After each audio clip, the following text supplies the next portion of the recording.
Hi friends, welcome to my channel. నోటికి కొద్దిగా రుచిగా తినాలనిపించినప్పుడు పప్పుని ఇలా చేసుకోండి.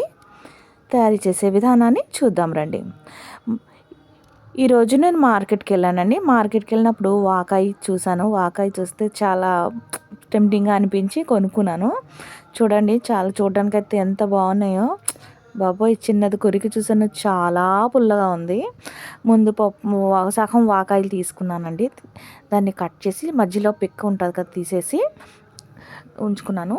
నేను ఎర్ర కందిపప్పు తీసుకున్నానండి. మీరు ఏ పప్పుతో అయినా చేసుకోవచ్చు. పప్పుని శుభ్రంగా కడుక్కొని ఒక కప్పు పప్పు, దానికి హాఫ్ వాకాయ, పచ్చిమిరపకాయ, రుచికి సరిపడా ఉప్పు, కారం వేసి 2 విజిల్ కొట్టించాను.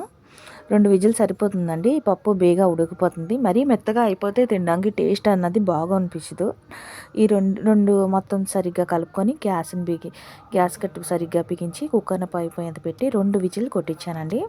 2 విజిల్ కొట్టిన తర్వాత దీనికి మనం పోపు వేసుకోవాలి. దీనికి అసలు రుచి ఈ పోపులోనే ఉంటుందండి. పొయ్యి మీద నూనె వేసుకున్నాను. నేను ఆవాల నూనె వాడాను. మీకు నచ్చిన ఏ నూనె అయినా వేసుకోవచ్చు. దాంట్లో ఆవాలు జీలకర్ర చిటపట్లాడాక అందులో కరివేపాకు, ఎండుమిరపకాయ, ఎల్లుల్లిపాయ వేసి పోపు వేసుకున్నాను. ఈ పోపు మీడియంలో వేయించుకోవాలండి. ఇది పోపు మాడితే మాత్రం పప్పు టేస్ట్ అంతా చెడిపోద్ది. చూడండి, 2 విజిల్కి పప్పు చాలా చక్కగా ఉడికిపోయింది. ఈ పప్పు చూడండి, ఇలా ఉంటే సరిపోతుంది. మరీ మెత్తగా ఉంటే తినడానికి బాగోదు. మనకు రైస్లో అయినా చపాతీలో అయినా దీంతో తిన్నా దీని టేస్ట్ చాలా అద్భుతంగా ఉంటుందండి. సీజనల్గా దొరికే మనం ప్రతి కాయ, ఫ్రూట్స్, వెజిటేబుల్స్ తింటూ ఉండాలి. ఇప్పుడు బాగా వాకాయ దొరుకుతుంది. పప్పు చూడండి, తాలింపు బాగా వేగిపోయింది. ఇప్పుడు పప్పు వేసేసి దాంట్లో కొంచెం వేడివేడి నెయ్యి పోసుకొని అన్నంలో కలుపుకొని తింటే ఉంటుంది.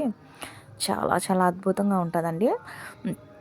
దీని టేస్ట్ చెప్పాలంటే ఒక్కసారి తిని చేస్తే మాత్రం దీని టేస్ట్ అన్నది మీకు ఊహించగలరు. అలా చూస్తే తెలియదు.